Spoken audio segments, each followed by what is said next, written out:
রাজনীতির হাত ধরে ধর্মের কাছে তবে কি হারল কবি কাজী নজরুল ইসলামের? একই বৃন্তে দুটি কুসুম, হিন্দু মুসলমান, হিন্দু তাহার নয়নমণি, মুসলিম তাহার প্রাণ।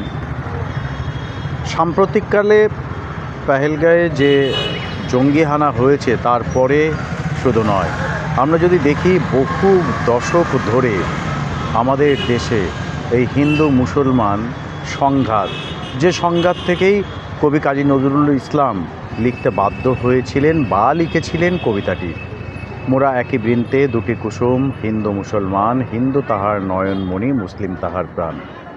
কিন্তু দেখা যায় রাজনীতির স্বার্থে ধর্মের হাত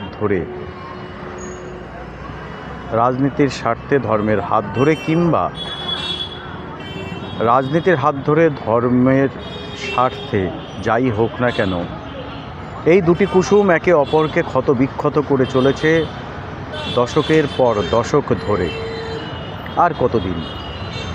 আর এখানেই সেকুলাররা এবং প্রগতিশীলরা তারাও আড়ালে সাম্প্রদায়িকতার তাস খেলে চলেছেন, যেটাকে বলা হচ্ছে নিরপেক্ষ প্রগতিশীল সাম্প্রদায়িকতা।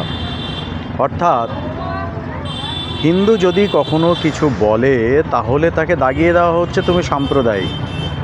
একই ভাষা একই শব্দে কখনো মাত্রা অতিক্রম করে সেটা যদি মুসলিম সম্প্রদায়ের কেউ বলে থাকেন, সেই কাজ করে থাকেন, তাহলে তখন তারা নীরব থাকেন। কখনো বলা হয় এটা তাদের আবেগ, কখনো বলা হয় ওরা বোঝে না।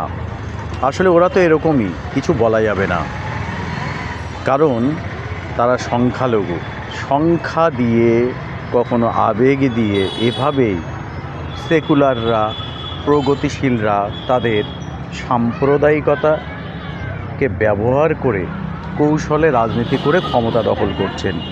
ক্ষমতা দখলের এই যে ধরন সমাজের জন্য কতটা বিষ বাষ্প হয়ে যাচ্ছে, কতটা বিষাক্ত, আশা করি বোঝাতে আর হবে না। এরকম একটা পরিস্থিতিতে এখন অনেকেই দেখছি যে কবি কাজী নজরুল ইসলামের একই বৃন্তে দুটি কুসুম নিয়ে কেউ বিকৃত করছে, কেউ আবার পক্ষে যাচ্ছে।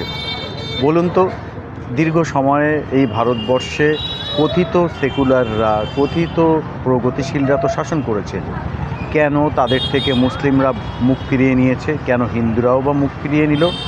কেন বাম, কংগ্রেস সহ তাদের সহযোগী মনোভাবাপন্ন দলগুলো ভোট রাজনীতিতে হাঁটছে?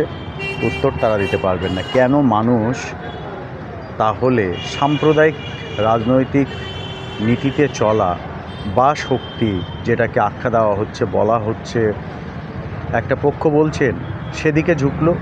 কখনো তারা ভেবে দেখেছেন, প্রশ্ন করেছেন?